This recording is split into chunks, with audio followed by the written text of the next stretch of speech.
Monsoon सत्र शुरू होने से पहले केंद्र सरकार ने मंत्रिमंडल में फेरबदल के नए स्तर को जो है अंजाम दिया है। अब आइए समझते हैं कि अनुच्छेद किस प्रकार से ये पूरे प्रक्रिया को अंजाम दिया जाता है। प्रधानमंत्री नरेंद्र मोदी के नेतृत्व में ये तीसरा उनका कार्यकाल है जो 12 साल के करीब में पूरा हो रहा है। तो उनके नेतृत्व में जो चौथी बार कैबिनेट फेरबदल जो हो रही है, ये ऐसा क्यों हो रहा है और ऐसा करने की क्या जरूरत थी। तो मुख्य आधार ये है कि पंजाब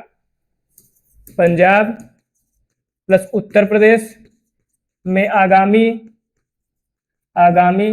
विधानसभा का चुनाव को ध्यान में रखते हुए, विधानसभा का जो चुनाव है उसको ध्यान में रखते हुए ही पूरी प्रक्रिया ये जो है संपन्न कराई जा रही है।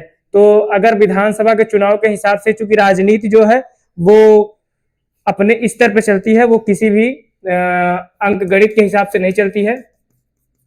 राजनीति चलती है सामाजिक नेतृत्व पे, ठीक है। ये मेन आधार राजनीति का यही रहा है। तो अब मुख्य समस्या ये है कि हमको समझना क्या है कि ऐसा क्यों होता है, कि जो है ये बदलाव क्यों जरूरी है और इसमें क्या आधार हो सकते हैं। तो बदलाव समझने की किस तरीके से क्या स्तर है, तो हम समझेंगे कि जो नया मंत्रिमंडल है, नए मंत्रिमंडल में किस प्रकार से प्रधानमंत्री नरेंद्र मोदी जो है इस पूरी प्रक्रिया को जो है संचालित करने जा रहे हैं। आइए समझते हैं।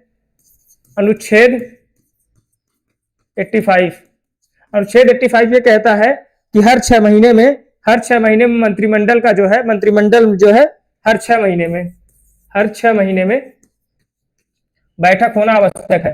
बैठक होना लोकसभा या राज्यसभा, ठीक है।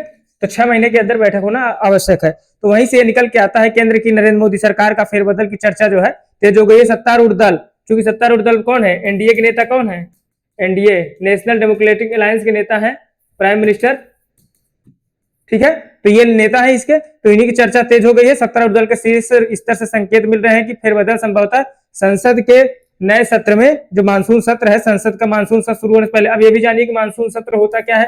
तो मानसून सत्र ये हमेशा जो है जुलाई के दूसरे सप्ताह से शुरू होता है, जुलाई के सेकेंड वीक।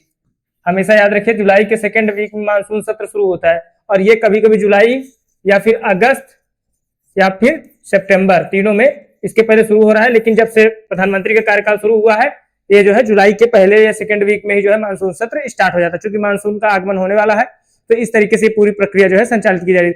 तो संसद का मानसून सत्र आमतौर पर जुलाई के तीसरे और दूसरे सप्ताह में शुरू हो जाता है। तो उसी आधार पर पूरी कहानी शुरू हो गई है। और केंद्रीय मंत्रिपरिषद में फेरबदल, और चूंकि जो बीजेपी के अध्यक्ष हैं, इनका भी नया, बीजेपी के जो अध्यक्ष है नितिन नवीन, भारतीय जनता पार्टी के अध्यक्ष कौन है, नितिन नवीन, जो किस राज्य से आते हैं, बिहार राज्य से। इनका भी जो है कार्यकाल जो है उसी आधार पे, और इनके भी संगठन में बदलाव के संकेत मिल रहे हैं, ठीक है। तो इस स्तर पे पूरी कहानी चल रही है। अब उसके बाद जो है नए स्तर पे जो पूरी कहानी निकल के आएगी, पार्टी की नेतृत्व टीम की घोषणा, नए स्तर पे जो है नए मंत्रिमंडल का विस्तार, नई कहानी, नए स्तर के लोग और नई पूरी टीम, नया बदलाव। और चूंकि इसके बाद जो है लोकसभा का चुनाव भी होना है नए परिसीमन के बाद, तो ये पूरी कहानी जो है वहां से निकल के आई है। समस्या यहाँ से आगे बढ़ेगी तो जब हम निकलेंगे कि इस बात का जो है कुछ मंत्रियों को संगठन में लिया जाता है, और संगठन के बाद कुछ मंत्रियों को जो है मंत्रालय दिए जाते हैं। कई मंत्री, जैसे जो शिक्षा मंत्रालय है, उसका जो पूर्वोत्तर विकास मंत्रालय है, जिसके कामकाज की देखरेख जो है बहुत ही स्तर उसको जो है निम्न रहा है, तो उस पर जो है मुख्य फेरबदल की संभावनाएं भी देखी जा रही है। आइए समझते हैं कि मुख्य फेरबदल के लिए कौन कौन जिम्मेदार है और क्यों इसके लिए जो है। तो अब आप समझिए कि अनुच्छेद 75 विशेषाधिकार क्या है।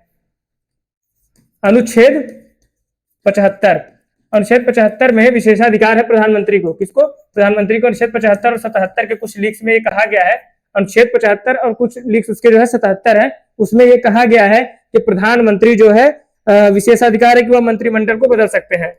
मंत्रिमंडल को राष्ट्रपति के अनुमोदन से नए मंत्रिमंडल का गठन हो सकता है, ठीक है।